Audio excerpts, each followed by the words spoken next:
Ano, basag na naman yung salamin mo. Eh, binasag mo ata eh. Kalasingan mo eh. Oh, eh kung heto na lang bilhin mo, kahit mabasag yan, tatlo kagad. Oh, apat na nga eh. Ayan, inom pa more ha. Para mabasag yung salamin mo ulit. Kahit etong tatlong ito mabasag isa, may reserba ka pa. Oh, magkano lang ito? 100 plus lang.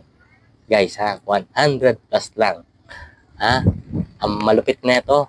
Oh, kung ayaw masinaga ng araw at gabi, oh, eto. Suot mo lang to. Paano isuot? Oh, wait lang. Magnetic to guys ha, sa magkabilang tabi. Oh, eto suksukan niya. Para safety ka agad ang yung salamin. Oh. Hindi yan malalaglag guys ha. Kahit anong gawin mo. Ayan, basagin mo ulit ha. May reserba ka kahit basagin mo ito. Kaya kung naghahanap ka ng gatong salamin guys, ito na ang bilhin mo. Ito pa, panggabi. Hindi ka agad masisinagan dito ng ilaw na malalakas.